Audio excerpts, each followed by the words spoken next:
在遵义绥阳的大山里，我们发现有几户人家居住在大山腰间，后方是一条延绵数公里的山梁，前方呢是后水和水库。这几户人家呢就居住在半山这一片平坦的土地上。这里啊现在是不通公路的，整个周围呢都是森林环绕，看到周边有很多的小道进入森林。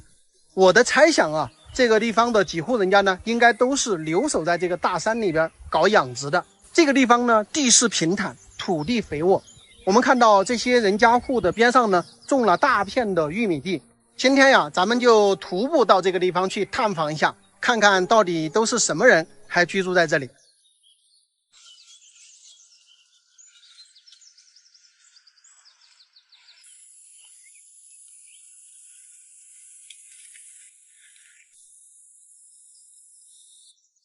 大家好，现在我们在这一片大山里，前边就是绿竹林。我们从这个山那边走过来，已经走了有半个多小时了吧，大概还要走半个小时才能走到。这一片地方啊，真的是特别的原生态，特别适合搞养殖。然后看到没有，我身后还有一个兄弟啊，他就是住在这边。现在我们已经到这个绿竹林这个村庄了。大家看看这个地方的土地啊，非常的多，特别平。那个大家看看那个地方，好多牛啊，几十头吧。这里呢原先有30几家人，对吧？然后现在就大概3家还是4家人在这里。他这个拦仔细都花了好多时间，为了拦牛啊、拦羊子那些哈，你不拦的话也得跑进去车包过来。大家看到没有？这里有一家，那边那个山脚那个地方有一家。你们这个地方是姓哪个？也是好多个姓哈。看这一块，估计有10亩地，全是种的那个叶子烟，就是农村那些年纪大的人抽的那种山烟，我们这儿管它叫山烟。这边就是我们过来的第一户人家，我们看到有2个人坐在那个屋门口，但我们继续往前边走看看。这里的环境啊，真的是非常的舒服，而且这个村庄呢，它是隐藏在这个山坳的地方的，随便你从四面八方什么位置看过来，你都看不到，哪一边都要穿过森林才能到达这个村庄。可以说在这个100年前啊，这里就是一个绝佳的隐士的场所，包括是现在啊，我们这个出来玩呢才会走到这种地方啊。你说外边的人他压根儿不可能到这种地方来，这些全部是牛圈羊圈的。哎呦，这是跑山猪吗？我靠，这么多跑山猪！哇，这要跑这么快的？哇，这家厉害呀！这家养了跑山猪，养了不少。辣椒、茄子、南瓜、黄瓜，这里的水源也是相当的不错啊。这些小溪沟里面都有水。现在4家人在这里，他这个土地根本种不完，随便种一点就够了啊，根本种不完。这边还有大片的土地，也都是丢荒的。然后主要他们还搞养殖嘛。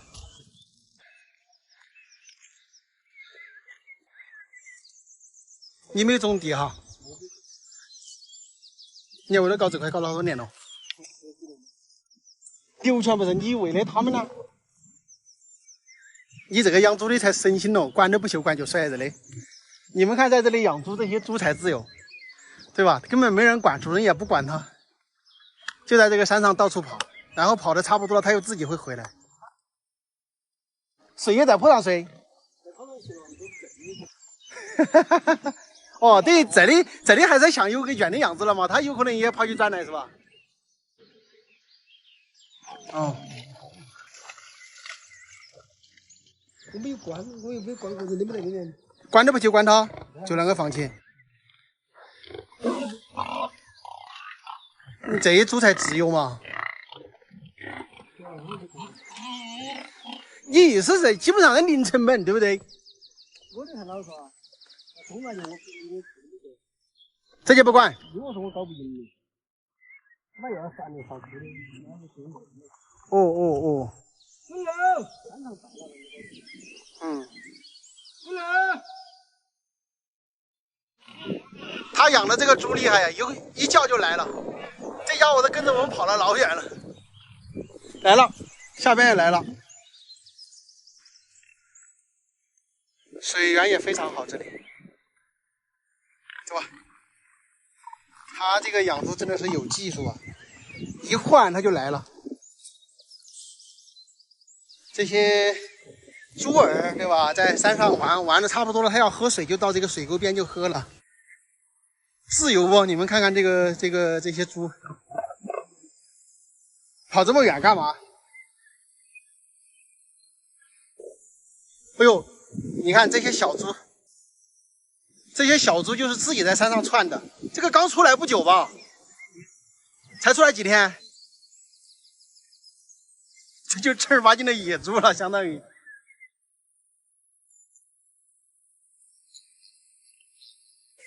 妈个嘞，野猪赔的噻哟！有些野猪赔噻，那种没好那种就野猪了吧？你们注意看，那个小猪就是野猪配的崽。这里有没有？哈哈，这小猪崽好可爱呀！如果是野猪配的，可能要跑啊。这个野猪，它跳花中间野猪。哎，我问你，为哪个野豹啊又有家族又有野猪啊？它是有些是家族配的，有些来花。它猪有那个神奇啊？猪的神奇。哎，我看得到哈，它在这个在2个野猪那表都长了毛长嘴巴，都不长，他妈一年都几十斤。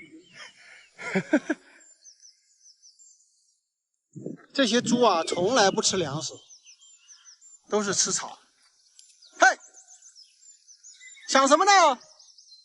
嘿。牛也不喂粮食，对，你看哪个了？他在高上洗了。这些牛看着也非常的漂亮啊，那个毛色很光亮，也是从来不喂粮食的，就是在这个山上自己跑着找草吃。这牛比草原上看起来舒服。那边还有。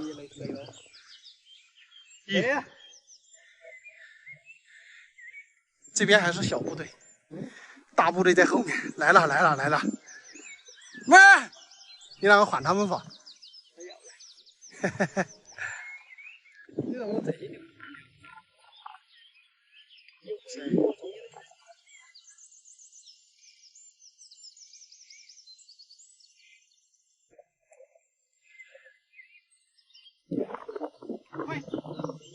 比赛凶得很。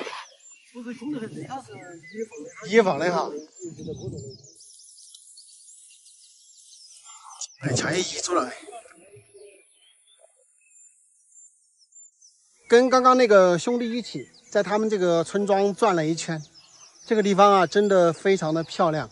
他们以前这里居住有30几户人家，那么光是这一片土地延伸过去，和这几弯几岔的话，都有8、900亩的土地。山林的话就更加的多，大概有5、6千亩吧。住在大山里面的人呢，大家不要觉得奇怪啊，30多户人有个5、6千亩、6、7千亩的山林土地呢，非常的正常。说实话啊，我觉得偏远的村庄啊，如果说是完全荒废了，确实是挺可惜的。像这里这样的发展呢，我个人觉得是一个比较好的发展方向。30几户人搬走之后呢，有4家人留下来在这里养殖。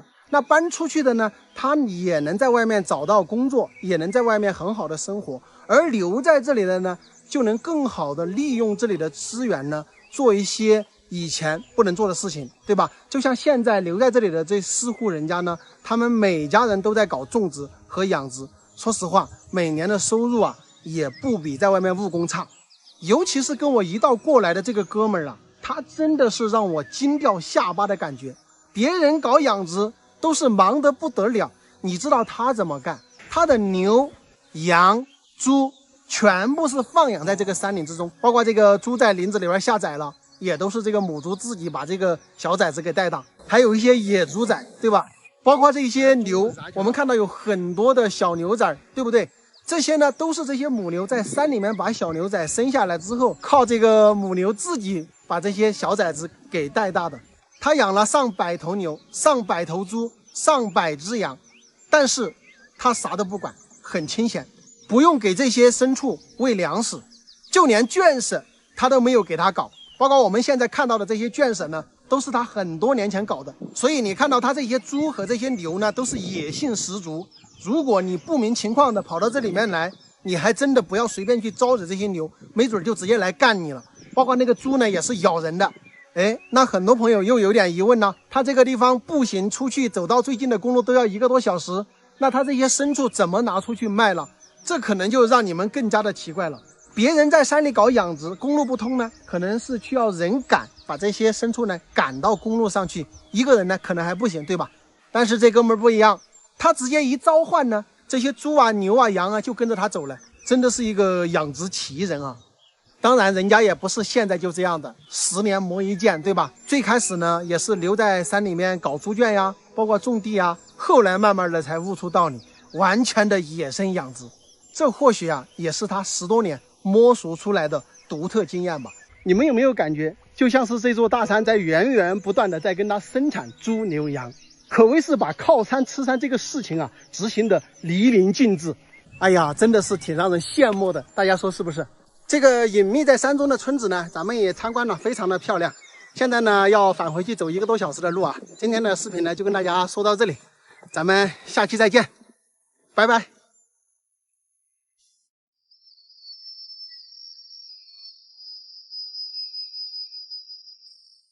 朋友们，大家好！现在我在遵义绥阳的大山里啊，看到我对面那个地方没有？还有一户人家留居在这个大山之上啊。我们今天准备过去探访一下。这里有一个房子呢，好像不是人居住的，人居住的还要过去一点，大概在那个位置。这一条进山的毛路呢，或许在好多年前啊，是当地的村民凑钱修的。后来呢，确实是交通不便，搬走了之后呢，这个毛路呢也基本上就废在这里了哈。这个上边这种抛呢叫做构树抛，北方的朋友呢喜欢吃这个啊，它也是一种中药材，但是在我们这边呢完全没有人吃这个东西啊，因为它吃到嘴巴里面呢，整个嘴巴里面特别的黏糊。这个地方发现有一颗野果啊，称为贵州版的荔枝，非常的好吃啊，我去采几颗吃一下。就是这棵树上这种红红的小果子，被称贵州版荔枝啊。你们要是在山上看到的话，也是可以吃的。这个果子呢是这样的，这个是不是看起来特别像荔枝呢？这都是山里面的山珍美味啊。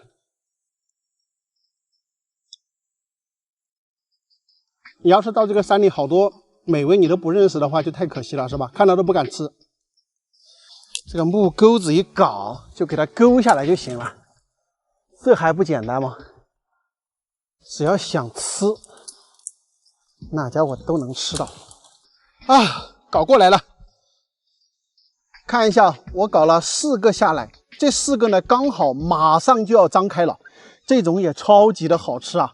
看看它这个是张非张的，我们直接从这个白线这里啊给它拨开，轻轻一拨就开了。它里面有很多的籽，如果你们愿意吃的话，也可以把它吃掉；不愿意吃的话，就可以把它滤出来。就吃它的果肉就行了。这2天在山里呢，这个很多地方都有八叶瓜，你们进山呢都可以吃一点。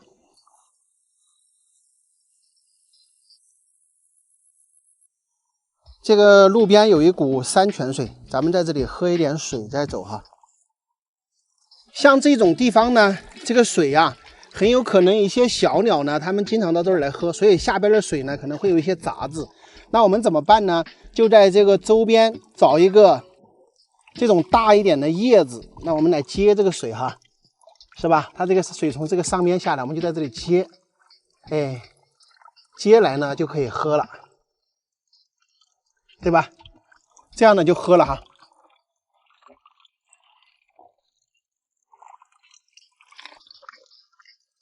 啊，非常的凉爽。这个地方咱们已经看到了这个废弃的木屋了。你看这个地方门前呢还有一窝这个芭蕉树。那么这个是一个废弃的木屋，这个木屋呢是一个猪牛圈。我们看到那个地方呢还盖有2个碗，不知道什么意思，可能那儿是有一口井的啊。走吧，继续向前走，因为我们要去探访的那一户人家呢还在前面一点。翻过来之后啊，我们看到这边的地还有耕种，那么证明留居在这里的人家呢还有种地。有的朋友说不得不佩服我们中国的电力，是吧？随便到哪里啊，这个电力都能给你送到，哪怕只有1家人居住呢，也给你拉电过来的哈。这个下方大家可以看一下，下方就是很深的峡谷。大家有认识这些土里面的这个树是什么树吗？这些都是五倍子树啊，也是一种中药材。我感觉这些五倍子是不是主人家刻意种的？非常多，这里面全是五倍子。刚走到这里，我已经听到狗叫声了，又是为了几只狗的一户人家。我的天哪，听到这种狗叫声，我现在心里面都是发毛的。刚到呢，这个小白就跟那儿欢迎我呢，我也不知道他是欢迎我还是驱赶我。哎呦，这些房子好像都是拆掉过的，都是支撑起来的啊，用几根柱子支撑起来的。这一片呢，以前我估计也好几家人居住。真的养了好几只狗。哦呦，喂了好多蜜蜂，看到没有？这个大黄桶这也喂的蜜蜂。吃饭没得？谁？吃了。现在都是你一个人住这里啦？我这还有个。还有个？不是都没得房子的啦？我的没得房子了，这是我现在这里打的棚。啊，等于是都是搬到下面去了的。对。以前这里住嘛，住没得住养。对。我就背着讲我的地是在这里，我就背着就又上来了这里，出去打工啊，又没有那个要了。你是哪阵儿转这上面来的嘛？搬出去之后？我都又上了2、3年了。哦，又转这儿2、3年了，等于房子都全部拆了，你这个棚棚都是自己重新搞的哈。啊。哦。你贵姓呢是？我姓陶了。姓陶哈。这几家都姓陶吗？是啊。那你老伴儿呢？我老伴儿早就和我分开了。早就和你分开了，等于就得一个娃儿哈。是男娃儿吗？女儿了？男娃儿。结婚了哈？没有嘿。你这个又要倒你一根了？我就整个帐篷。哦，就整个帐篷睡那边哈。帐篷吧，整点东西吃。我下回看了他一屋位置好不好？这里这几栋房屋啊都是已经拆掉的，然后他们回来之后呢，又把这几栋木房呢给它撑起来的，然后上面搭的大家看看都是茅草。上面这个大叔跟我讲的，他还有一个哥，这一片五倍子林呢就是他的，我下去看看他在那里采五倍子。虽然你还打五倍子哦？这个背篓里就是他采的五倍子。今年的五倍子好呗？你这个五倍子干了好多年了，种了？6、7年了。都种了6、7年了哈。今年还结得要好点是吧？前年、去年都不行。前年、去年都不行。今年结得还好。现在可以打起好斤了。1000把斤的要卖1万把块钱的哈。差不多哈。你也是姓陶哈？哦。哎呦，你注意哦。哎，嘿这，哇，来我，哎，你这里走哪里都要走它几多远哈？我们都一般很少出去。很少出去。要整柴米油盐的时候要出去哈。整回来哎够扯了就不出去。啊，高迪那个叔叔是这2年才回来的哈。回来2年了。他都回来2年了。等于以前的啊，头10年的话，基本上都是你一个人在这里。这一片5辈子树林都是陶大叔的。这大叔说他把上面的这个主丫枝砍下来，然后下面2棵留着呢，他第2年又接，又从那个地方发出来新的。你不砍呢，上面他也接不好。还有一个呢，他自己本身也采不到。哎呦，这一棵接的比较好。这东一个西一个的，全是5辈子。你这个采回家去要用水泡不？要用脏水泡不？泡也可以，不泡也可以，直接晒也可以哈。那你慢慢的整了水，我走了。你这个忙起的，不打扰你工作。它这个地方啊，对面也是一条山梁隔断，然后这里呢是一个非常隐蔽的地方，你不管是从哪儿呢，你都看不到这里，真的是一个特别适合隐居的一个居所。那么这个地方呢，就是住着2个叔叔啊，小的那个叔叔呢，他是搬迁到下面了，然后儿子呢也在外面，当然他现在也就是2父子。年纪大的那个叔叔呢，他是独自一人居住在这里，已经在这里居住了10年多的时间了。他呢是独自一人，没有结婚啊，现在是70岁了自己呢一个人在山里面种了这么一大片的5辈子树，1年的收入的话也是万把块钱吧。再加上他有空的时候，可能在山里面去弄一些中药材什么的拿去卖，那他的收入呢，1年有个1-2万块钱应该是问题不大啊，自己的生活开销完全是没有问题的啊。大家感觉这个地方怎么样？看去东一间西一间的这种小房子啊，就像一个原始部落一样啊。这些是他们种的红薯，上边种的是玉米，这个红薯也是非常好。老了之后在山里面种菜养鸡，种点吃的，有一定的经济来源，自给自足，也没有什么压力。我觉得这可能就是幸福吧。好了，朋友们，本期的视频呢就到这里，咱们下期再见。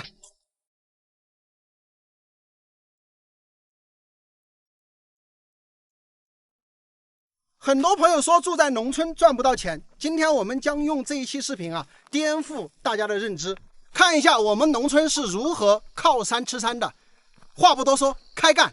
今天我们先去干嘛呀？干蜂窝，捅马蜂窝哈。捅马蜂窝。第一步先去捅马蜂窝，走。你们可能不知道吧，现在我们已经爬了1个小时了，现在我们在这个山上的啊。相信看了我们这一期视频呢，会对很多住在农村的朋友有启发。滑了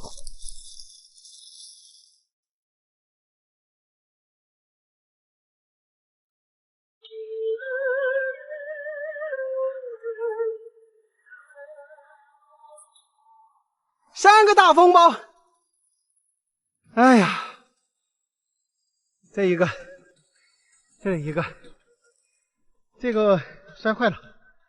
不过这里面的虫挺好的。今天一上午的收获，哈哈哈哈！骑这个蜂子一路在飞，你要给好，你要给一头蜂子全部都在里面，全部在里面。咱们这个危险动作，请勿模仿啊，必须要专业才行。还得爬坡，还得下坡，还得过3-5个弯才能到家。你们说啊，捅马蜂窝也不容易啊，跑这么远来捅马蜂窝。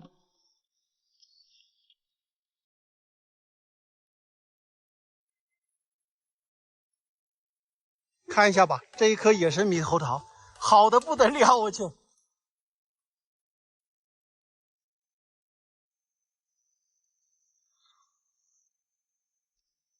背篓，你看这半背篓，一哈哈的时间，真的半背篓，10多分钟的时间干半背篓哈。他们全部堆出来的，嘎。这路也不求好走，折腾了差不多大半天哦，我们的蜂包还有猕猴桃都已经背回来了。那么我们明天呢，一大早就准备到集市去卖东西啊，卖我们今天搞出来的这些山货。来，喝，来，老板娘辛苦了，摆这么一桌子。罗汉果老师，欢迎，来，欢迎远道而来的罗汉果老师。谢谢压谷夫人。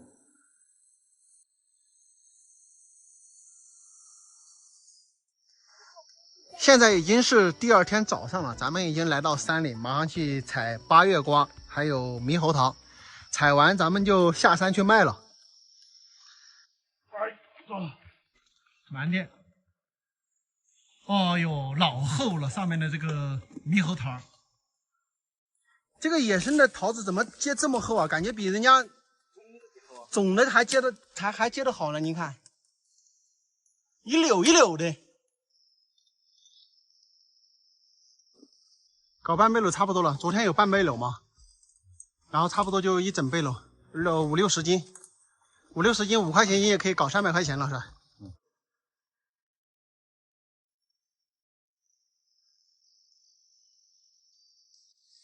哎呦！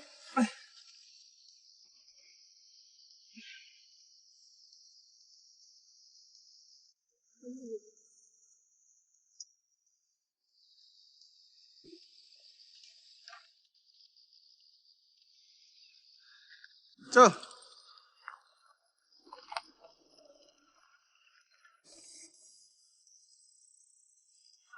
现在咱们在这个双河洞的景区，这里是地下裂缝，摊位已经摆出来了啊。熟的这是？哪个是熟的？你那个是炒好的是吧？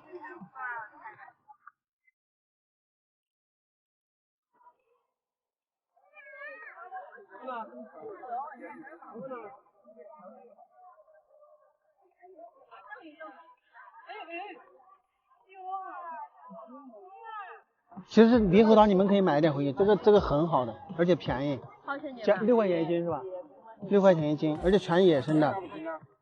我们今天刚从山上采下来的，你这个拿回去的话，你可以放着。你如果想快速吃的话，你就买2个苹果或者梨，跟它搞一块就行。那你尝，没事，尝就是了，没事。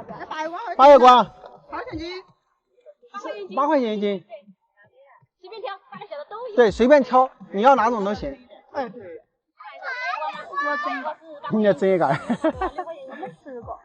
你选一个嘛，你选一个直接6块钱就行了。哪种甜的？我给你找哈。你现在马上要吃？我买一根6块钱。你马上要吃吗？啊，我没吃过。你们要是不会搞的话，就直接买这个吃也行。你要不要帮我送你一个？那。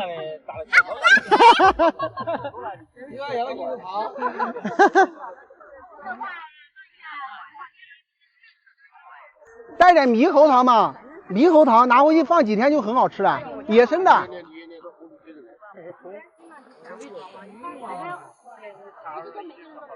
哎，我的，我看你很好说些，你像阿泰哟。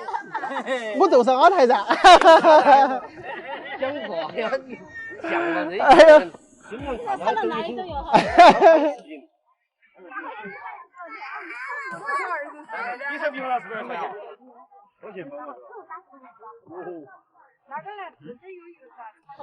多少钱嘛？跟他讲的。一个上来。算了，懒得看回去了。算了。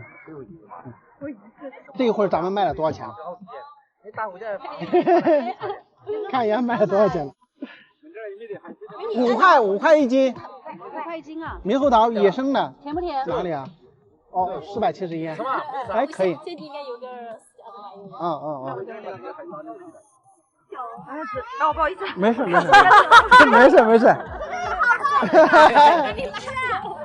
别把我拉跑了。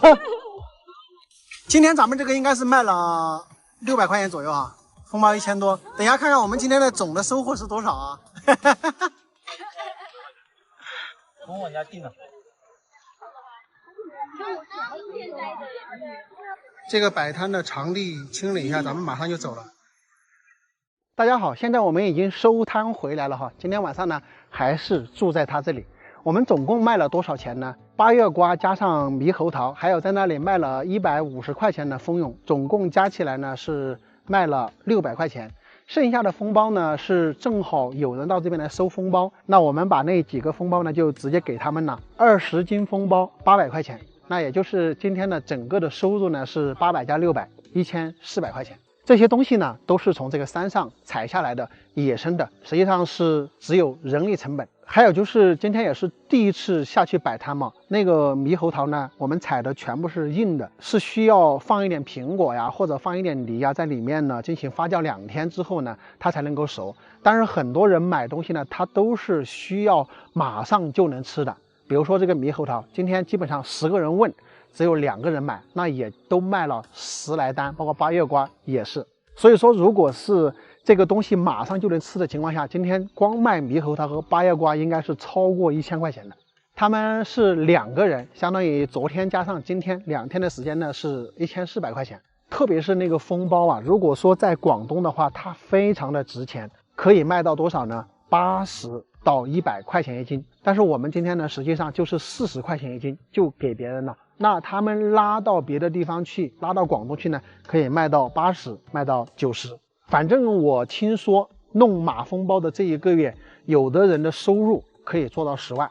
通过这一期视频呢，我想告诉朋友们哈，住在山里面呢，你要学会靠山吃山，因为山里面很多东西都是值钱的，不光是我们今天展示给大家看到的这些，在大山里面还有各种各样的其他野果、中药材等等，这些呢都是可以去变成钱的。当然了，在去弄之前呢，大家一定要熟悉一下哪些中药材是保护的，哪些是没有保护的，你把这个搞清楚呢再去弄啊。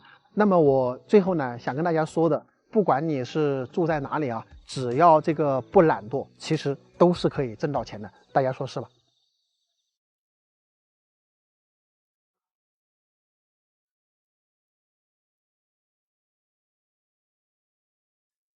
兄弟们，好几天没有发视频了哈，准备在这个大山之中啊隐居几天。这里是哪里呢？是遵义绥阳县温泉镇的大山里，就是我之前来这里拍过一些视频啊，一个姓李的兄弟他们家里。现在他这边呢，山里的野生猕猴桃也成熟了，还有包括这个八月瓜啦，还有山上的山核桃啦，还有方竹笋啊等等这些东西都已经成熟了。所以呢，我这个国庆节呢，我哪儿也不去啊，我准备在这里隐居4、5天，尝一尝山里的山珍美味儿。他们现在呢，几个人一起啊，到那边山里面去搞蜂包去了。那个蜂包据说现在价值很贵啊，一个蜂包可以卖个几百、1000块钱。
蜂包那玩意儿呢，我只吃过1次，那个味道真的是非常的不错，而且是高蛋白的。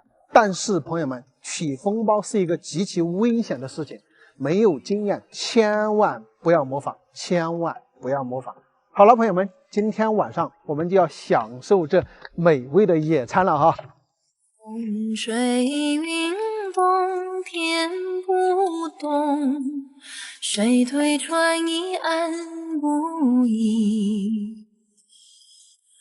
刀切莲藕丝不断，山高水远情不离。玉绵绵情意，多少故事在心里。五月烟雨蒙蒙上扬州，百年巧合花锦旗。老板娘介绍一下，老板介绍一下。老板娘姓钟，福建的。是福建的。姓李，鸭骨夫，我就是这里的鸭骨夫人，人家是鸭寨夫人，鸭骨夫人。然后今天感谢泰哥的全麻，再加上我们本地的土猪肉，还有今天欢迎我们的陈老师，远道而来的罗汉国老师。罗汉国老师。我记得我上次视频发了之后，人家说我喜欢老板娘。可以。喜欢和爱是两码事哦。对呀，哎，喜欢可以，喜欢可以的呀，不喜欢就不会来这里了。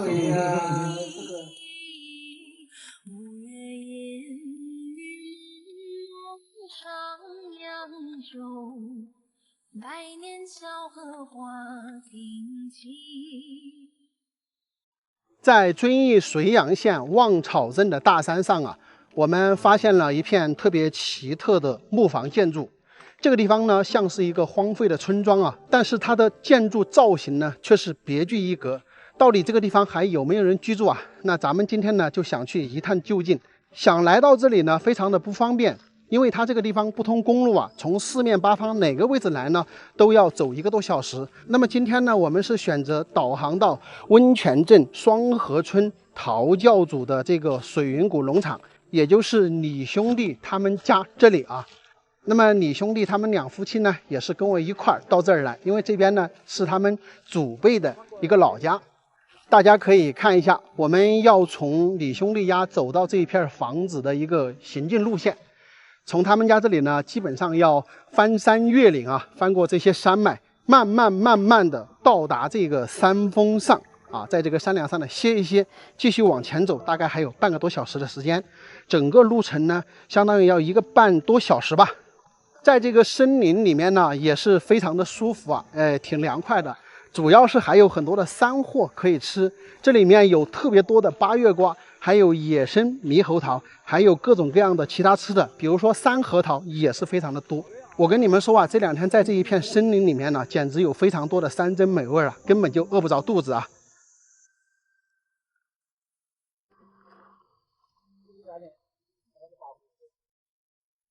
这地方感觉以前像住人的那个。那有家人嘛，那有在西边的嘛。哦。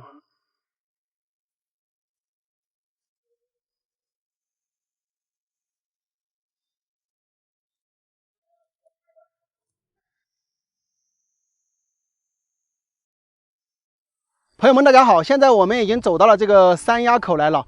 从李兄弟那边的房子走过来，翻山越岭到达这个垭口，差不多走了1个小时，然后再从这里斜过去，可能还有半个小时的路程，就到我们想要去看的那些房子的地方了哈。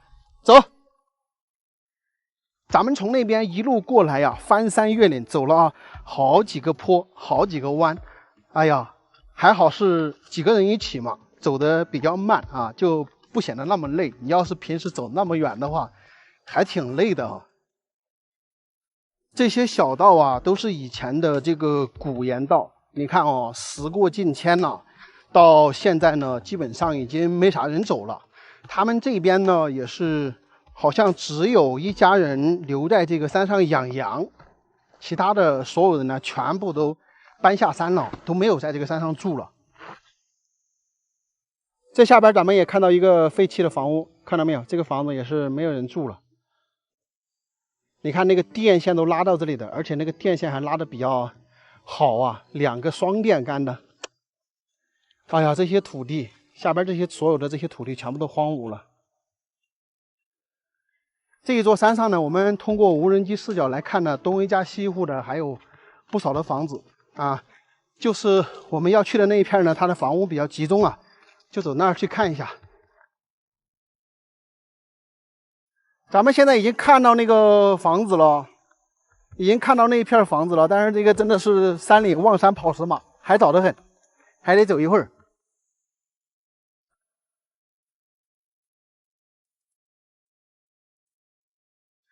走了差不多1、2个小时的时间，咱们终于是走到这里了。来看一下这里的这个地形啊，豁然开朗。哦呦，这里有条蛇，有条蛇要好大哟，5少岁，所以上去喽。哦呦，好大一条哦，好大一条哦，我的天呐，我看它往哪跑啊？跑过去了。哦呦，走过来看一下，这个房子比较大嘞。这边以前是这个粪坑，那房子拆掉了。看看，咱们是从那个垭口走过来，然后走到这儿房子这里。他们这个房子建的地方呢，视野非常的开阔，好像是建在一个山梁上的，对吧？然后这个房子也比较大啊，它是横着建、竖着建、斜着建。这房子是建的，主要有一些造型。一个大家族啊，以前是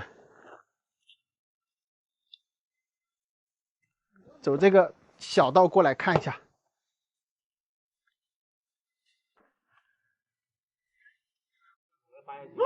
这个房子是不是最老的房子？最老的。它这个房子建的正好压在这个山梁上的，你看到没有？建的很正的，就从这里建的很正的。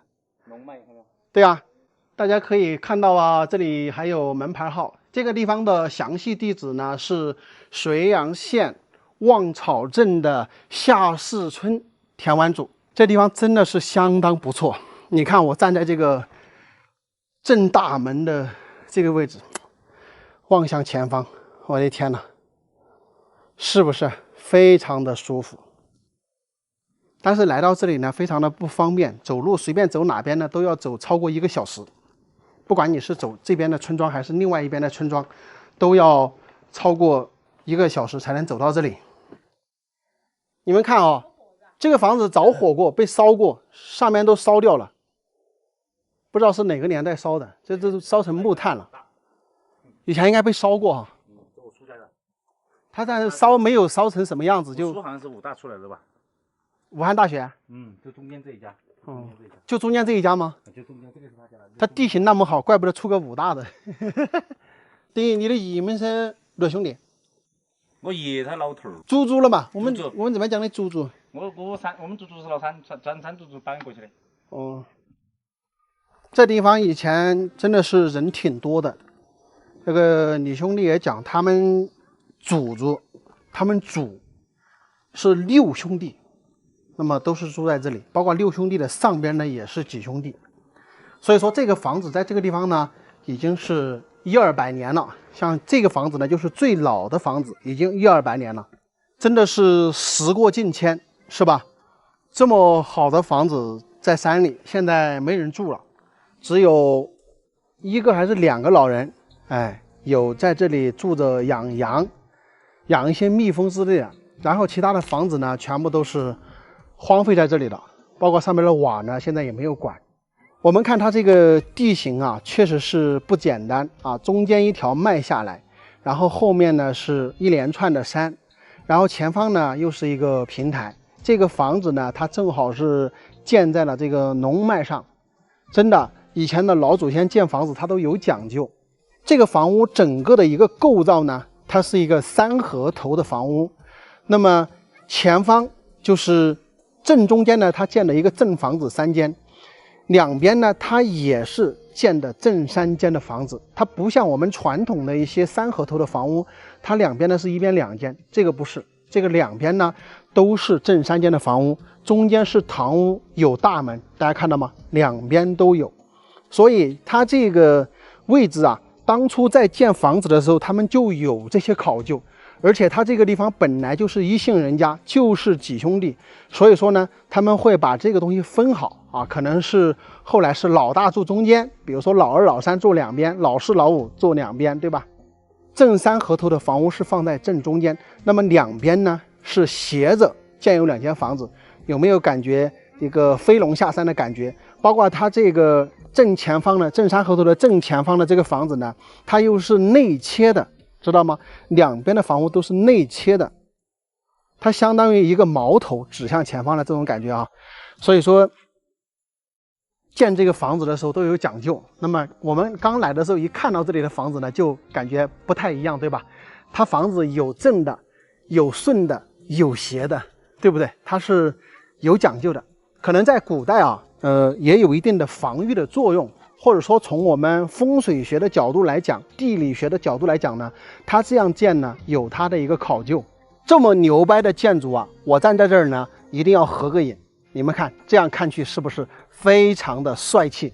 整个房屋看起来就像一个怀抱式的感觉，又像一个飞龙下山的感觉。山上呢，它也不是那种恶山，而是延绵的这种山，包括是一整串山。它这里虽然是一个支脉啊，但是这个地形呢也是相当的不错。从这个地形出去的人呢，这个人丁都是非常兴旺啊。从当初这里的几家人发展到现在，可能有70、80家，上百家。好了，朋友们，本期的视频呢就跟大家说到这里哈，咱们下期再见，拜拜。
大家好，现在我在碧节大方的大山里啊，刚刚下了1个多小时的大雨，我就待在车里。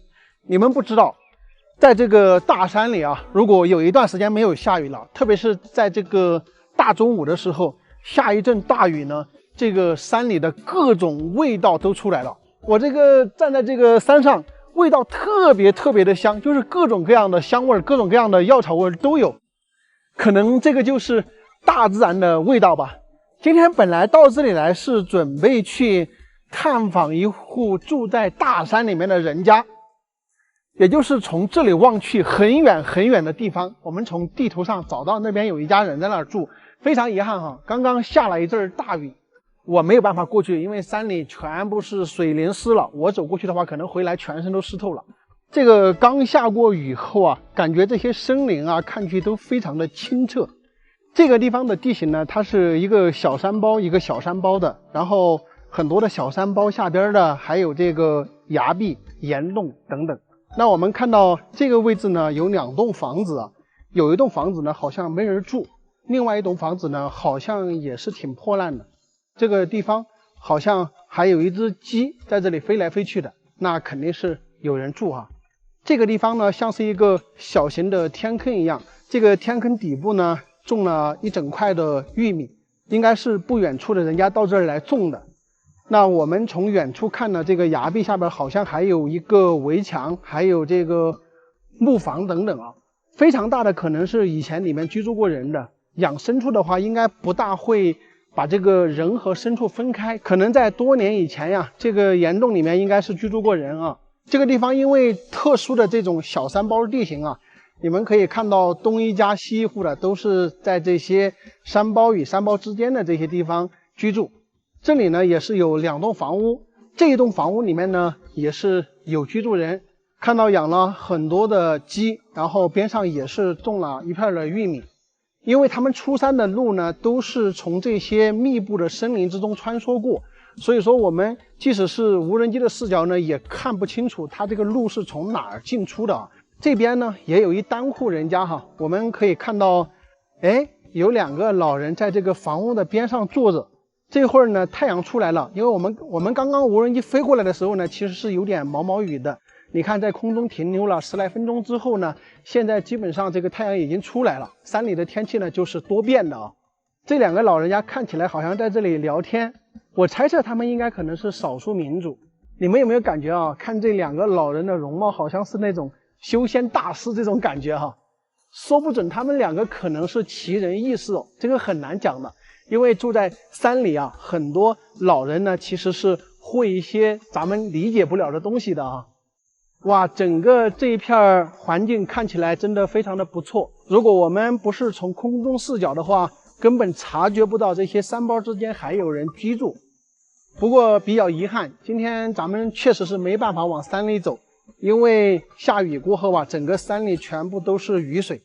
只能是下次如果还有机会路过这个地方呢，咱们可以进去看一看。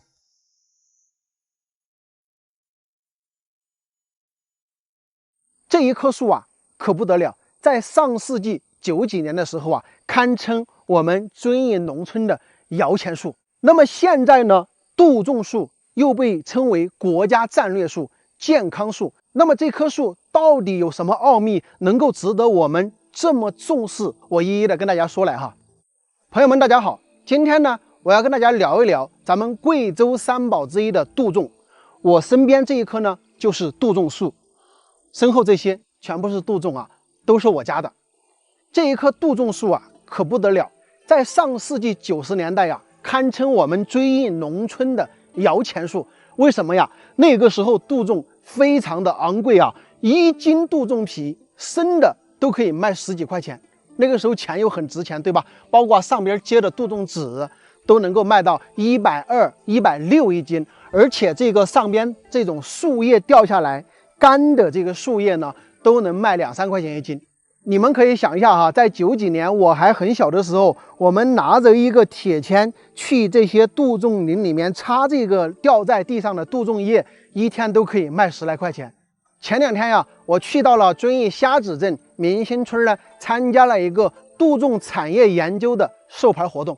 这是一个什么活动呢？是咱们贵州大学生命科学学院在虾子镇民兴村呢那儿做了一个授牌活动，意思是把那一片杜仲林呢作为未来学生研究的基地。那么大家可以想象一下，作为贵州最重要的一所大学，它把这个杜仲产业作为了一个重点的研究对象，而且在这个地方呢设立了研究基地，大家应该能够感觉到这个杜仲有多么的重要了啊！我们首先从这个健康的角度上来说，可以说杜仲啊，它是最被我们低估的一味中药材。我们贵州有3宝啊，天麻、杜仲、灵芝。可能杜仲它的名声呢相对比较小一点，但实际上呢，它也是非常好的一种中药材。可能是在我们遵义这些地方啊，到处都有啊，就习以平常，没有把它重视起来。它有什么作用呢？最主要的作用呢，它就是可以补肝肾、强筋骨。我们把它拉开之后，里面有丝，对吗？而且呢，我们把这个杜仲整个皮刮掉之后，这个杜仲它依然可以存活。可见它的生命力之强。所以说我们很多人啊，就是没有精神、无精打采，比如说没有劲等等。如果说大家真的有这些情况的人啊，可能你用到这种中药材杜仲呢，都对你有很大的帮助。那么现在呢，也延伸了一些产业，就是杜仲茶叶。杜仲的这个叶子啊，在特别嫩的时候，也就是2、3月的时候，它那个嫩芽呢，也是可以把它拿来做成茶叶。现在的话，杜仲茶可以卖到多少呢？卖到1000多块、2000块钱一斤吧。杜仲皮能够很快的再生，就证明它的生命力极强。这个杜仲皮撕开之后，里面有很多的杜仲胶相连，证明它的韧性很强。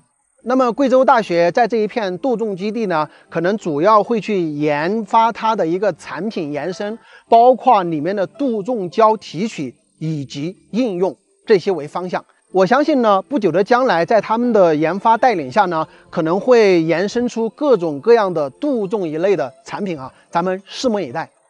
第三一个杜仲树被称为国家战略树，这里面指的是什么？指的就是我们这个杜仲皮里面的这个胶。大家没有关注这块可能不太清楚，我们中国的天然橡胶60%-70%都是靠从国外进口的。为什么杜仲被定为了国家战略树？就是因为杜仲中含有大量的杜仲胶，而这个杜仲胶提取出来呢，它就可以做各种各样的轮胎啊，包括其他的一些天然橡胶的产品。而用这个杜仲胶制成的轮胎呢，要比现在我们在用的轮胎寿命提升30%，所以这是一个非常好的东西啊。这也就是杜仲树为什么被定为国家战略树的一个原因啊，因为我们要战略储备一些杜仲，有备无患嘛，对吧？假如说将来有一天我们能够自给自足了，把这个杜仲胶呢能够把它提取出来了之后呢，我们是不是就可以减少对国外的一些依赖？那刚才跟你们讲的贵州大学的生命科学院呢，他们的研究方向呢，主要也是杜仲胶的提取以及整个产业的一个延伸。我们遵义的杜仲呢，它的整个的品质是非常非常高的。首先，它的这个皮里面的这个杜仲胶啊，比很多地方的这个含量它都要高。这一点怎么去验证呢？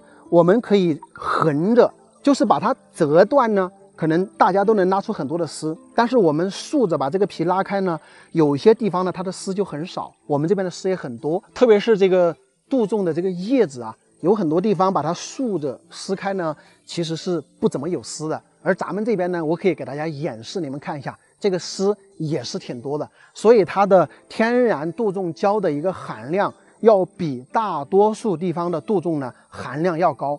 所以说要从杜仲中提取这种杜仲胶呢，我认为在我们遵义呢是比较好的一个地方啊。好了，朋友们，本期的视频呢就跟大家说到这里。说了这么多，大家有没有记住这是一棵什么树呢？在重庆綦江的大山里，我们发现了一片特别像火星球地貌的地方，那就是位于郭福镇的古刘背山。这里啊是那种独特的喀斯特丹霞地貌啊，看起来非常的漂亮，白云飘飘，环境真的很美。那么我们的车子呢，从这个公路开上来呢，到这个位置就到头了，然后停到这户人家的边上呢，就可以从这个小道，然后顺着这个山梁走上来呢，就到这里哈。整个步行的时间大概就是20来分钟吧，慢一点可能半个小时。整个这个地方大家可以看一下，属于一种易守难攻的一个地形啊。这里呢住着很厉害的角色啊，到底是什么角色呢？我待会儿走到那儿会跟你们讲。你们看看啊，他们那儿已经有一些人走到那个梁子上去了，看起来是不是挺险峻的？然后我们先带着大家慢慢的往上走，反正都要走到那边去。这个地方呢就相当于是一个哨岗，站到这里之后啊，可以一览众山小，整个周围的所有情况尽收眼底。所以说在这里注意到寨门呢，就是一夫当关万夫莫开的这种气势啊。我们经过了这个寨门过来啊，这里就是一片林地，就是山顶一片平坦的地方。实际上以前呢，这个地方呢是有居住人的，而且这个人呢就是我们之前说的那个特别厉害的角色。这边呢竟然还有一个水源，大家看到没有？我们来这儿给大家看一下，这个小道过来，然后你看这里这些石步梯呢全部是非常非常古老的。那么这里呢竟然还有一个水井，你们看一下这个水井啊，它其实是镶嵌在这个半崖上的，然后那边呢就是光秃秃的崖壁下去，万丈深渊，对吧？然后这个地方呢镶了一口井，看到没有？这个水井。那么我们其实很难想象啊，就是在这个山的山梁上呢，竟然还有水，对吧？而且这个壁呢也是用这个石头砌过的，看到没有？石头砌过的。然后这个地方呢有这么多的水存在这里。那我们看到这个墙壁这儿呢还有一些水磬，对吧？大家是不是很难想象，在这个这么薄薄的这个山梁上，竟然这个地方还有水源，是不是很神奇？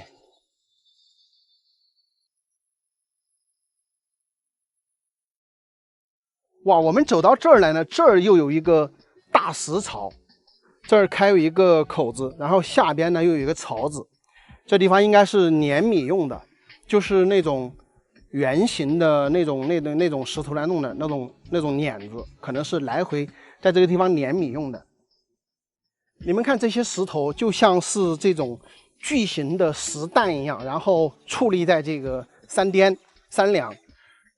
哇，这个地形看起来感觉真的是不一般呀。我们看到这个地方呢，也是有一个类似于以前的卡口的形态，看到没有？这个地方的地形就像是这个之前的这个碉楼一样的这种感觉啊。这几个石头在这里，然后这个地方呢应该是很高，后来可能拆掉了。那么这儿呢，也是同样只能有一个人能过的这个形态哈，大概就是一道门给封锁，然后从这儿径直的走过去呢，就可以顺着这个山梁走到对面那个山去。那么这个石梁呢，以前呀，整个这个两边呢全部都是光秃秃的，现在呢，因为这个大家都不砍柴烧了，都没有在这个山上来逛了，所以说整个看起来呢就没有那么光。上面也看到了一些树，这个地方刻有几个字古牛背，从这个视角来看，是不是真的像一个牛背啊？这边像是牛屁股，那边像是牛头一样的，是吧？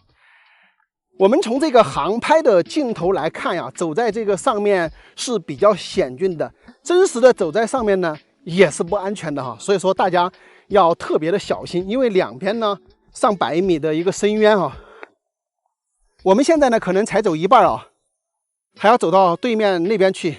以前住的那边几户人家呢，就是住在那个山顶的后方，具体什么位置呢不清楚了，因为他们已经整体搬迁出来超过20-30年了。这个应该就是牛头的位置了，是吧？哇，这个上面大家来感受一下，这个顶上呢都被经常有人来玩呢都弄秃了，然后这儿还有一些钉子。这不知道谁干的。这个上面这些步道呢，也不是近些年弄的，而是100多年前弄的。为什么呢？刚才已经跟大家说了，这个山的山那边住有几户人家，而这个梁杠呢，是他们出山的唯一的通道。所以说这些步梯啊，在100年前呢，就已经开凿在这里了。这边这几户人家呢，也是20多年前才搬出这个大山的。我们从这儿来看一下。这边也是悬崖峭壁，然后这边也是非常陡峭的山脉，所以说那边那几户人家呢，他们就是从这个地方出山，而这条路也是唯一出山的路。当然现在的话哪里都能去，对吧？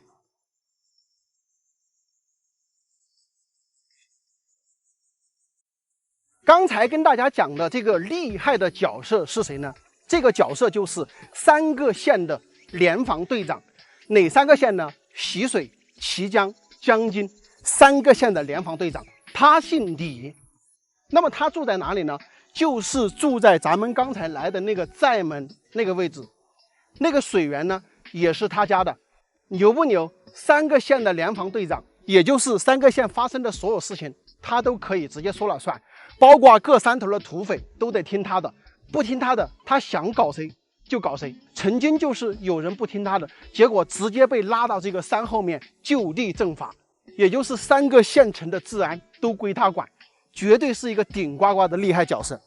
怪不得呢，他要住在这个山梁上，原来他的权势这么高，其实也很担心别人搞他，对吧？所以说居住在这里啊，有那种一夫当关万夫莫开的感觉，没有人上得来，因为整个几边都是悬崖峭壁。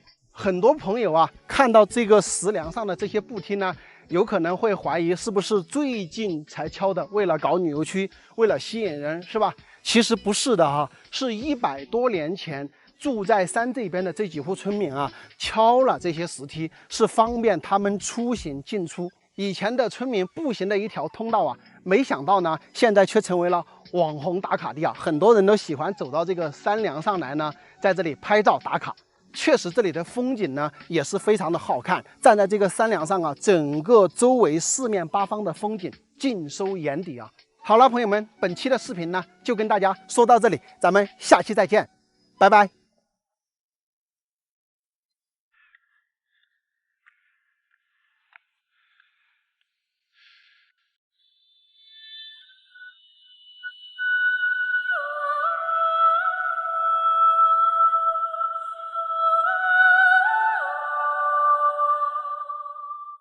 大家好，现在我在铜仁的大山里啊，今天带大家来探秘一个无人村。今天这个太阳是相当的大呀，但是怎么感觉在阳光下我显得没有那么黑呀？这个毛路啊，以前的话可能还有车上来，现在这个车子上不来啊。可以看一下这些大山里面的生态环境，非常的好。我们走到这里呢，这个路上都已经给拦住了。对吧？哎呦，差点没给我绊住。我实际上是从这个峡谷底的坝区过来，然后车子看到这个半山腰有几户人家的位置，然后呢，从这里走过来。现在呢，从这里上去呢，到这个山梁上啊，然后到了山梁上之后，我们看了一下地图。从这个山梁上到无人村的位置，直线距离大概1公里吧，但是要走过去得几公里。这个地方好像有一个小房屋，是吧？这里有一些木架子，几边呢是石头垒起来的，好像是一个特别小的房屋。这个不像人居住的。我觉得应该是以前的一个山神庙吧。你看哦，时过境迁，山里面的人全部搬走以后啊，就连山神庙也没人管了，也是荒废在这里了。看看这边就是原始森林哈。现在呢，我是在这个山梁上的，我从下边那几户人家的位置走到这儿，差不多走了半个多小时。翻过这个山梁呢，这边大家看到了，就是一个无人村。这个下边有2户人家，我们可以看到周边的所有土地都是荒芜的，那么也没有看到有居住的痕迹。我们再往前面走大概1公里多左右呢，也是有一堆的这个木房子。这个地方呢，也是周边没有任何的耕种痕迹，看去呢也是无人居住。但是我们看到中间这一块田呢，好像是有挖土来种什么东西。我猜测呢，有可能有个把老人留守在这里，但是我们用无人机看了一下呢，并没有看到有人的痕迹啊。这个无人村的面积挺大的哈，应该是不止我们现在看到的房子，可能还有一些房子是隐藏在森林之中，或者说已经搬迁之后呢，房子挖掉了，现在咱们就看不到任何的痕迹。那么要来到这里呢，也是非常的不容易，我们需要从下面的坝区，然后开车到半山腰的这几户人家的位置。开到这几户人家呢，这个车子无法再前行了，因为路上有很多地方的深沟过不了，那我们就只能选择步行上山。从这几户人家步行到山梁上呢，大概走30来分钟、40分钟的样子啊。所以说想来寻找到这个无人村呢，也是非常的不容易。从我们所在的山梁的位置到这个房屋的位置呢，直线距离大概有1点几公里。如果我们再步行过去的话，大概是3公里多的样子。我呢不选择过去了，因为我没有看到人，我觉得去也没啥意义，是吧？这个无人村的这一整片面积呢，非常的不错啊。我们可以看到非常远的地方呢，很有可能就是梵净山的一个周边。因为现在我所处的位置呢，就是江口县这个地方呢，应该是梵净山脚下的某一个方位的地方啊。可以看到这里的所有的土地呢，都好像没有耕种，但是呢，大家可以看到有一些土地好像是做了一个坡改梯，可能里面是种植有一些什么样的产业吧，只是看起来好像没有打理的这种感觉啊。这个无人村呢，真的是隐藏在大山之间啊，你不来到这个山梁上啊，你是无法看到这个村庄的。我们看到这个边上这2栋房屋啊，其实还挺好的，然后这边这一堆房屋呢，也有2栋、3栋，还可以住人。有没有人喜欢这样的地方的？大家可以在这个视频下方留言评论哈。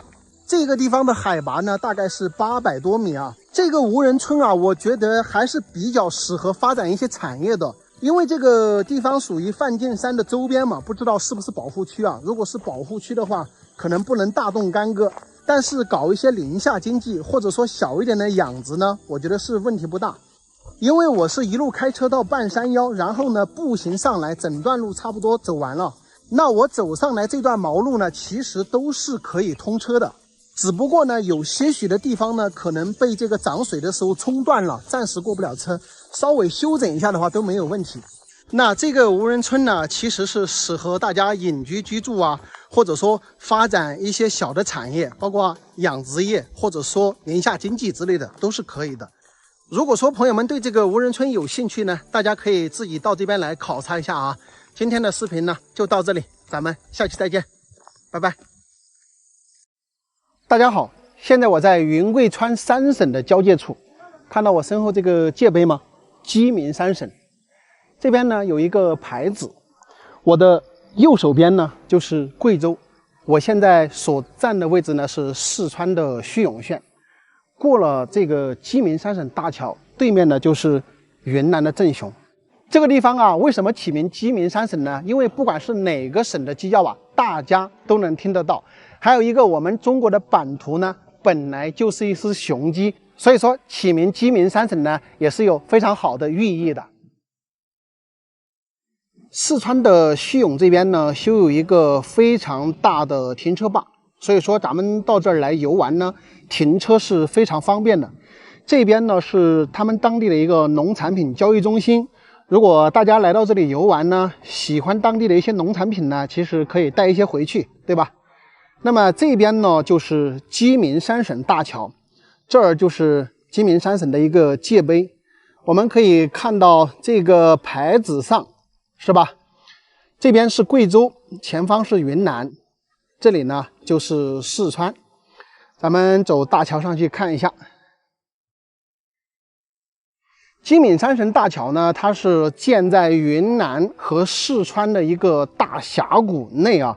这里建造这座大桥呢，花费了非常多的时间，大概是在1982年的时候呢，就已经提议要建这座桥了，但是一直到2016年才开工，2020年呢才建成这座大桥，前前后后相当于是花了38年的一个时间。所以建这座大桥呢，也克服了非常多的一些工程难点。对于当地老百姓来说呀，他们盼这座大桥呢，也同样是盼了38年。可以说很多人呢，从小伙儿就开始盼啊，盼到自己都老了，这座大桥才建成。所以非常的难，也非常的具有跨时代的意义啊。站在这个桥上啊，我们就可以环顾云贵川的美景。那么真的是能够感受到我们中国壮丽河山的那种澎湃气势。可以看到啊，这个中间的公路呢就是通车使用的，两边呢就是步道。因为这个大桥它的功能不只是为了通车，更重要的是链接两地的老百姓。在这个大桥没有通车之前啊，四川这边的村民要到云南这边去走个亲戚呢，都是非常不容易的。他们要从这边的悬崖峭壁上走栈道过去，然后再下到崖壁底，再过河呢，再从那边的崖壁爬上去，才能到达那边的村庄。相当于这里可能只要几分钟就能走过来，但是以前的话需要1-2个小时才可以过得了啊。那么以前呢，他们就是走那个崖壁啊，走过去，然后从这边下到河边，然后呢再往这边爬上来，整个路途非常的艰险，而且以前的话还需要肩挑背扛，所以说呢，每一次的通行啊，都是一次历险记，非常的不容易啊。前方很远很远的地方呢，就是果哈大峡谷，这一条呢就是果哈河。那我们真正的带大家看一下这个鸡鸣3省的一个交界处啊。这里大家看到吗？正儿八经的鸡鸣三省交界处，就是这2条河流相交的地方。有的朋友呢会问，这个四川和云南的倒是有这个桥链接起来了，非常方便。那么到贵州为什么不搭个桥呢？哎，大家可以看一下哈，这边的这个海拔呢，跟咱们贵州那边的崖壁上呢，它的落差太大，可能有200来米的一个落差，所以它是没有办法架桥的，所以只能呢从这个路往两边去延伸呢，才能到达贵州的地界哈。上方那里呢，就是我们贵州修建的鸡鸣三省景区啊。站在这个上面呢，看到的景它又是不一样的。我们如果用无人机从前面的镜头打过来呢，相当于这里呢是2个8字牙的形态哈，怀抱的一个形态，就是我们贵州是2个大怀抱是吧？把这边给抱住，这种感觉哈非常的有意思。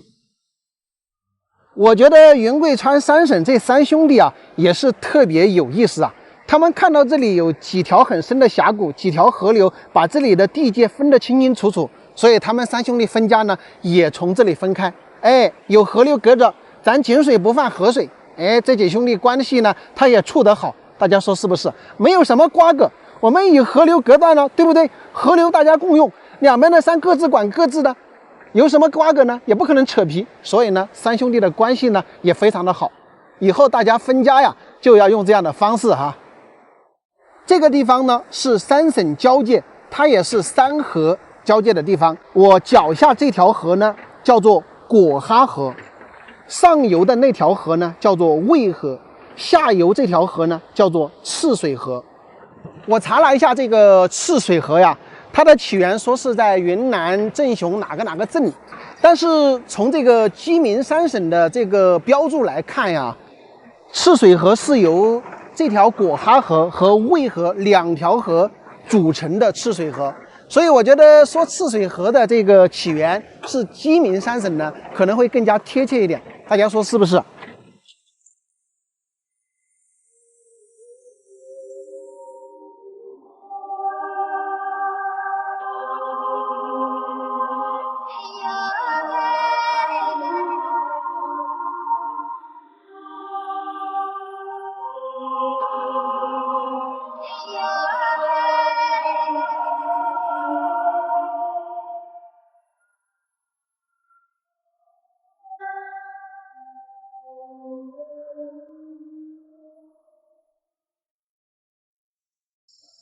在云南正雄的大山里，我们发现有一个小村子住在悬崖下边，村子3面环崖，一面江水隔断啊。这个地方呢，仿佛就是与世隔绝一般。现在咱们已经来到了这个悬崖村的上方，在这个村庄的上方这里啊，好大的一片平地，这些平地里面全部种的是玉米。我看这个可能有好几十亩地啊，非常的宽大的一大片平地。为什么说崖壁下方的这个小村子叫做梯子岩呢？很有可能他们一出山呢，就必须要爬那个梯子呢，才能出得来，所以说叫做梯子岩啊。这竟然要爬到山巅之后呢，再往下走，才到这个崖壁下的村庄。那么我们看这个路面啊，是以前这个村民呢，他们可能走着泥巴路不太方便，所以呢，大多数的地方呢也都铺有石板，特别是这个比较陡峭的山路呢，铺有这个石梯呢，走起来会更加的好走一点。否则的话，全是泥巴，你一踩就滑，一踩就滑，那么那个路面呢就非常的不好走。走下来这一段还是挺陡的啊，基本上都是这么陡的这个石梯，而且昨天晚上下雨了，我这个鞋也比较的湿滑。哎呦，差一点摔了，我去，非常的陡。这个边上呢还坐有这个木护栏，为啥起名叫梯子崖呢？它就是要爬这个梯子。这个梯子呢就是木料做的，挺高啊，大概有10来多米。这完全就是90度的垂直。然后村庄呢就是住在这下边，大家有看到那个房子吗？这个我试了一下，它这个木料呢比较结实，是那种耐腐朽的那个木料。有可能呢，他们也会经常检查，是吧？如果说一段时间之后坏了，可能又要重新更换一下。差不多是90度一直下来啊，大概是10来米高的一个高度。那么下了这个梯子之后啊，又从这个崖壁栈道啊，从这过来。下来之后呢，我们就可以看到这个村子啊，它其实是坐落在一个半崖上的，下方呢也是悬崖峭壁，包括果哈河隔断。那么这个果哈河大峡谷过来，河流呢就流到那个地方，那个地方叫什么？大家知道吗？鸡鸣三省，也就是云贵川三省的交界处。我手指的远方就是鸡鸣三省大桥。这里呢依然是走这种他们开凿的石梯往下走，我们还是下去探访一下，是吧？上方呢我们可以抓住它这个安装的那个木梯，对吧？但是这个地方呢就完全是石步梯，也是接近于90度的夹角，所以这行走要非常非常的小心啊，特别是这种雨天啊，咱们这个脚踩在这个石头上呢，它容易打滑，所以都要非常非常的小心。这个地方真的是一个非常古老的村庄，这个房屋全部是用石头砌的房屋，就仿佛是一座石头小镇啊。这几户人家呢，给我的感觉，这个房屋也好，生活的地方也好，都非常的原生态啊，感觉好像很久远前的一样。那么他们都有养殖一些鸡，这一家不知道有没有人。门口挂了很多的这个玉米。吃饭没得，奶奶？吃，哈哈。你家这点还要的哟，昨天还看得开完了。啊，走哪里来？我走上面下来的。哦，梯子上。梯子上，嗯。哦。啊，你们出去走梯子上吗？都是在过去家头的，他们家的有，还不能干，他给没在学，他没准干。吃的嘛就是梯子这一截的话，过去是人口上是大概。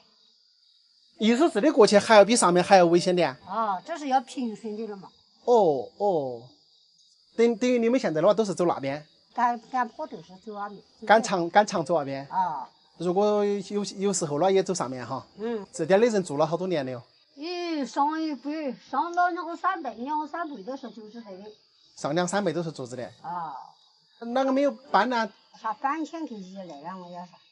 那年轻人些下来，这单位路上这个就一会儿啊。喂的猪啊些吗？喂的2个。喂的2个。哦。还种些苞谷啊、南瓜那些哈。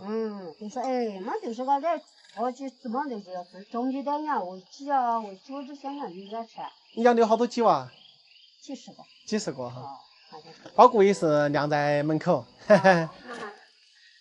我们目前发现呢，就是这里有2家人。刚刚那个奶奶跟我说，下边还有1家，那么就是3家人。这个房屋呢也是没有人住了，也都是这个石头来建的房屋。他们这个房屋上的瓦呢比较特殊啊，它不是青瓦，它是什么瓦呢？它是水泥瓦。他们以前呢也是准备盖这个青瓦，但是啊，去背青瓦，不管是从上面下来还是从侧面过来呢，都是要走悬崖峭壁，所以这个青瓦是非常的难背。那么最后呢，就是去背的水泥，然后呢，请人到这个地方来打石粉，那么自己用水泥和石粉呢做成的瓦片。所以啊，我们可以看到他们房屋顶上盖的那个瓦片呢，黑黑的，就是水泥瓦，而且还比较大块的那种。跟这个老人家聊了一会儿啊，知道他们这里以前呢是一个小村子，目前呢还有3家人在这里居住。那么整个这些周边呢，我们还看到了一些废弃的那个石头房，可能以前有10几家甚至20家人在这里居住。大家不要觉得这个地方很偏僻哦，其实在很多年以前，这里是大通路。这个崖壁上的村庄啊，他们要到崖壁下来，到侧边去呢背煤，到河边去背煤。那个时候背煤呢，都是100多斤的背着爬崖壁。所以以前来说，我走下来这个梯子崖的崖壁呢，它是一个大通路啊。这个奶奶跟我说呀，他们到侧边去呢，同样是要经过悬崖峭壁。顺着这个横向的这条路啊，我们来到了这个崖壁呢，确实看到了一条崖壁小道，而且是好几百米的这个崖壁小道啊。所以啊，他们居住在这里的村民，不管是从上面走还是从侧面走呢，都要走悬崖峭壁才能出村。所以真的是每一次出山啊，都是一次历险记。住在这里还真是非常的不容易啊。不过这里虽然是偏僻啊，但住在这里呢却是风景如画，一眼望去呢都是悬崖峭壁啊，高山耸立。如果再有一些云雾的话，那简直就是一幅水墨画，确实非常的漂亮，适合隐居的一个好地方啊。不知道大家有没有看到哈，我手指的这个地方啊，有一条悬崖沟渠，也是栈道。再往前方一点呢，就是鸡鸣山省以及鸡鸣山省大桥。大家想不想我带你们去看一看呢？咱们下期再见，拜拜。在云南镇雄县武德镇的大山里，我们发现一个巨型的天坑。天坑的底部一侧有一个山洞，山洞中呢竟然还居住着几户人家。这个地方看去啊，仿佛与世隔绝一般。60年前，这个天坑还是一片无人踏足的地方。那么在山洞中居住的这几户人家，他们是什么时候搬到这里来的？为什么要搬到这么一个无人知晓的地方来居住呢？今天咱们就去一探究竟。大家好，现在呢我已经来到了天坑的坑口，它这个地方呢是比较方便的，公路直接可以开到这个天坑坑口，然后从这个地方呢步行就可以到天坑去了。从这个崖壁边上的这个小道呢，咱们就可以直接步行到天坑口。在这里呢就能够看到里边的这些悬崖峭壁啊，他们以前出山的时候呢，这些其实是没有这个石梯的啊，都是后来呢好像是慢慢的有点出名了啊，然后才做的这个步梯。刚下来没走几步呢，咱们其实已经能够看得到这个天坑内的一个景象了，人呢就居住在那里。因为这里啊整个四周都是悬崖峭壁嘛，所以说它下来的这条崖壁小道呢，它需要在这一段崖壁上来回的折返几个弯呢，才能到达这个天坑坑底。以前他们出去的时候呢，我感觉可能还是有点危险的，毕竟没有这个护栏嘛，这个护栏都是后来再加固的。现在我们差不多下到了2/3的崖壁，在这个小半崖的位置呢，这儿咱们还看到有一个房屋。那么上边用这些笔啊画了很多的东西，这个呢就是以前他们天坑内的一些孩子读书的地方。可以看到这里呢就是黑板，对吧？还有写了很多的字。这个房间呢比较小，那么他们这儿的人要出去读书呢是非常不方便的，所以呢可能会有1个到2个老师专门到这里来教他们读书。因为这些孩子你要让他走很远也不至于，对吧？他们从那个天坑那儿呢，这里有条小道，然后过来呢就可以在这儿上学啊，在学校读书呢都可以看到自己的家，非常不错啊。当然了，时过境迁，现在呢他们里面的孩子呢也都是到外面去读书了，这里早就已经不用了啊。我们现在呢已经来到天坑的偏下部位置，从这个视角来看呢，整个天坑还非常大的，人呢就居住在那里哈。然后这个天坑内的直径呢，它有600米差不多的一个直径，那么也就是说，整个天坑的这个底部的土地面积啊，差不多有400-500亩。我们从空中看是不是不大看得出来？这个崖壁呢，它的平均高都有120多米，那么最矮的地方呢，可能有80-90米，最高的这个崖壁呢，有150米。这里呢，就是完完全全的一个天坑。如果说没有这条小道呢，咱们不用锁降的方式啊，基本上是下不来的。正因为啊，这个天坑底呢有着400-500亩的土地，所以说这几户人家在天坑中农耕劳作，依靠这里面的土地种植粮食呢，也能够过着非常幸福的生活。咱们已经下到崖底了，山洞呢离我越来越近。那么看一下这下边一整片的土地啊，非常的平坦，然后都是种了很多的玉米。其实它这里面也有一些坡，那么这些坡呢，他们就不种地了。然后有一些草，可能养一些牛，然后我们看到前方那儿呢是有一些牛在放养的。这个有朋友可能会问啊，在这个天坑中不怕水淹吗？它这个地形呢确实也比较特殊，他们的那个山洞啊，从里面钻过去，其实可以延伸很远很远。然后有水流从这儿流下来呢，那个地方呢，其实还有一个消水洞啊，所以说它这个天坑内呢，永远都不可能发生任何的水灾，因为消水洞也足够大，而且这里面呢，也基本上不会有很大的这个水流哈，它属于这个山腰的一个天坑。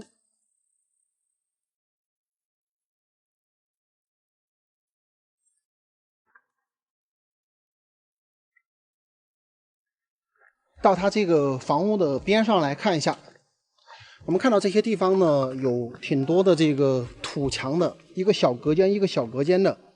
那这些呢，就是最开始这里的人到这里来可能居住的一些地方吧。那么这个洞上边呢，也有很多的这个石笋啊，也是非常的漂亮啊，看到没有？上边里边呢，它也是很好看。但是呢，要给这个10块钱给这个主人家呢才能进去。他们这儿呢现在好像是4家还是5家，在这里呢轮流的值守这个山洞啊，也就是轮班。那么今天是这一家，明天就是那一家，大概这里就是4、5家人。那我们看到下边呢，他们正在收玉米啊，今天人也比较多嘛。其实到他们这儿来的话，参观的玩耍的人都非常多，那我也没好意思去问，因为人太多了。大概呢我已经了解了这个地方是一个什么情况啊。因为这个地方居住的这几户人家呀，他们搬到这里面来居住呢，其实是有一些特殊情况的，咱们其实是不太好去问这些东西哈。这个墙的这个造型啊，还建得比较的特别，一格一格的垒过去的。那么你看那儿看到没有，还有一个孔，这个孔的话是否是以前留的哨孔啊什么的，这咱现在也不清楚了。我不知道大家有没有看这里哈，它其实是有几层的这个防御墙的。那么这家这里呢，有一个挺高的这个墙，从这里切过，看到没有？从这个地方隔断。然后这个房屋的前方那儿也是有一个隔离墙的，它可能是几十年前是吧，为了防御一些什么东西啊，所以说才砌了这个墙。但后来呢，这个咱们都安全了是吧？不像以前的这种野蛮时代，那么这些墙呢就拆掉了哈，所以整个这个洞穴呢也裸露出来了。这几户人家他们为什么要搬到这里来呢？咱们也没好意思问，为什么呢？大约在60、70年前呀，这个天坑呢，它其实是无人踏足的一个地方。那个时候啊，云南这边因为流行一种传染病，叫做麻风病，它的传染速度非常快啊，而且那个时候呢，好像是没有办法去治疗，就像我们前2年的疫情一样，它需要进行隔离。那没办法，就要找地方隔离。所以说呢，得了麻风病的人呢，就用绳索把这些人呢锁降到这个天坑内来进行隔离。那么具体当时有多少人在这个地方隔离呢？咱们也并不清楚。但是凭我的估计呢，可能最少是上百人吧。因为我看到除了这里居住的几户人家呢，边上有一些崖壁的地方啊，也还有那个时候的这个石墙房。得了麻风病的人呢，其实是没有办法治好的，而周边的人呢也非常的害怕，哪怕你是亲兄弟啊什么的，咱们也都是离你远远的，对吧？因为这个一传染了，大家就玩完了嘛。就像我们前2年的疫情一样，其实有很多人他也撑不过这个传染病。那么剩下来的一些人呢，他们可能已经在这里面待习惯了，最终这个传染病过去了之后呢，他们可能就选择留居在这个山洞中，所以他们这里呢是好几型人家。当然哈，其实也有例外，比如说我们刚到天坑口遇到的这个老人家呢，他是住在这个天坑里面现在年龄最大的。他跟我的交流啊，就是他可能在那个年代是被冤枉的。什么意思呢？就是他本来是没有得麻风病，结果呢把他当成麻风病人呢放到这里边来了。但是现在呢，他也不太愿意去讲这些事情，而且呢，他不喜欢别人拿镜头对着他拍啊。所以说呢，大家如果真的要到这儿来玩呢，你还是要问一下人家啊，不要一来就拿个镜头对着人家，那不好。包括我跟你们讲的，刚刚我到那儿之后，看到他们人多，又在干活，又在那儿搞玉米，对吧？机器也比较吵，那我就算了，因为这种地方呢，来的人确实多哈，你其实也要顾及人家的感受。直到现在呢，他们几户人家呢，依然在这里过着农耕田园的生活哈。有可能不久的将来呢，这个地方会开发成旅游景区，也说不定啊。